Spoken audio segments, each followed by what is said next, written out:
Good morning, students. This is Murthy sir. Today we will discuss about the second lesson, plant tissues. Histology is the scientific study of tissues. A tissue is a group of cells which are similar in structure and function. Before going into the details of plant tissues, let us discuss about the vegetative and the reproductive parts of plant body.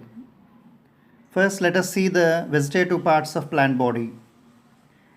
The vegetative parts of plant body are root, stem and leaf. The reproductive part of plant body is flower. First, let us see the functions of root. Root absorbs water and mineral salts from the soil. It provides anchorage.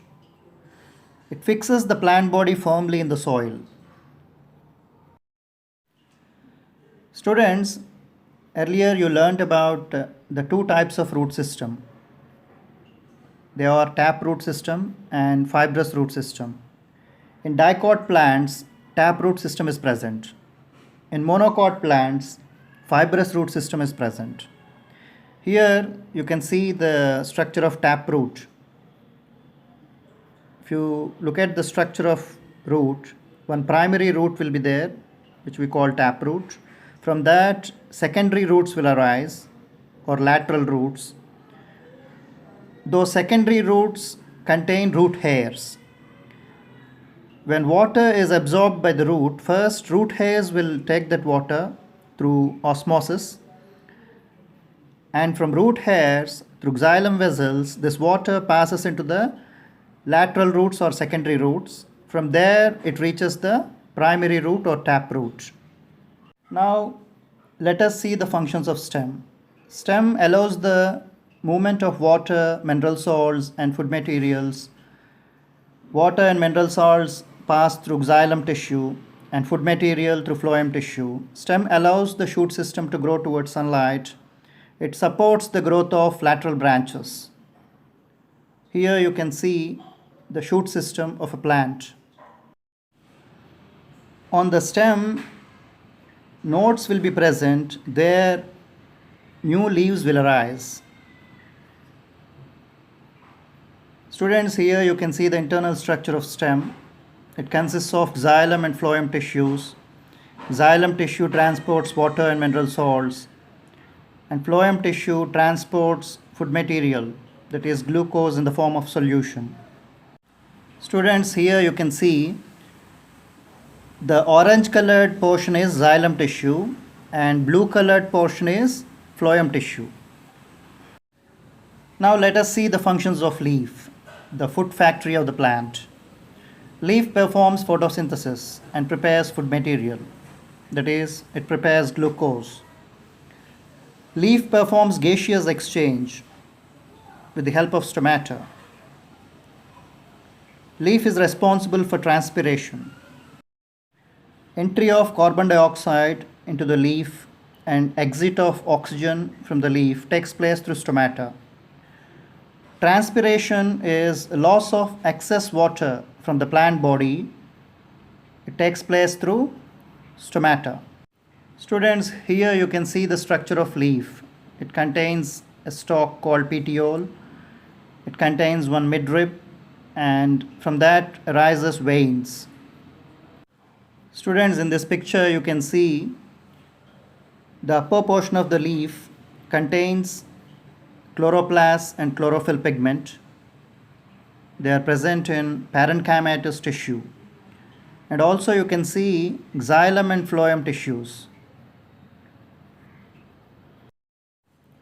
Now let us see the functions of flower. It undergoes pollination, it performs fertilization. The flower is responsible for the formation of fruit which bears seeds inside. So flower is the reproductive part of plant body. It undergoes sexual reproduction. Here you can see the internal structure of flower. It contains male parts stamens and the female parts pistil or carpel. You can see the ovary which contains ovules. Now let us discuss about the types of plant tissues. The plant tissues are basically of four types: meristematic tissue, dermal tissue, ground tissue, and vascular tissue. Ground tissue is called simple permanent tissue. Vascular tissue is complex permanent tissue. This ground tissue and vascular tissue together they are called permanent tissues. The first type of plant tissue, meristematic tissue, it is responsible for growth and development of the plant body. Meristematic tissue contains actively dividing cells. They undergo mitosis and continuously they undergo cell division, which is responsible for growth and development. In plants, growth will be there throughout their lives, which is not possible in animals and human beings. This meristematic tissue is of three types: apical meristem, intercalary meristem, and lateral meristem. Now let us see their position in the diagram. Where they are located, you can see in this diagram: apical meristem, intercalary meristem, and lateral meristem. Now let us see the functions of the three types of meristematic tissues. Apical meristem is responsible for increase in the length of the stem or root. It is present in stem tips or root tips. Stem is positively phototropic and root is positively geotropic. Lateral meristem is responsible for increase in the width or girth of the stem. It is present around the edges of the stem. Intercalary meristem is present in the regions where new branches, leaves, or flowers arise on the stem. In the nodal region, new leaves will arise. The distance between two nodes is called internode. Students, in this diagram you can see the shoot apex and the root apex, the apical region of the stem and the apical region of the root. And also you can see the lateral meristem. Students, actually, in addition to meristematic tissues, there are phytohormones in the plant body which are responsible for growth and development. These phytohormones concept you will learn in 10th standard. So both meristematic tissue and phytohormones are responsible for growth and development of the plant body. The tallest trees in the world are redwood trees. They are conifers. These are present in California region of USA. They grow to a height of 275 feet. Here you can see redwood trees.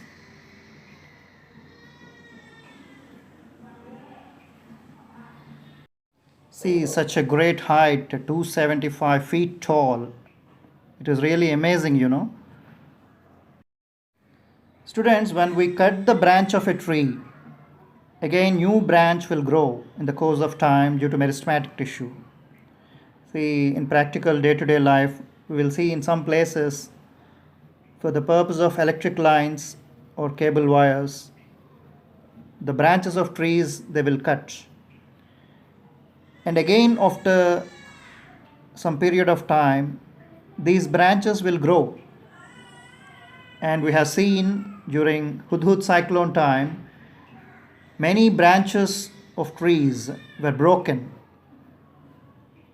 And from that broken regions, again new branches developed and those trees attained their usual size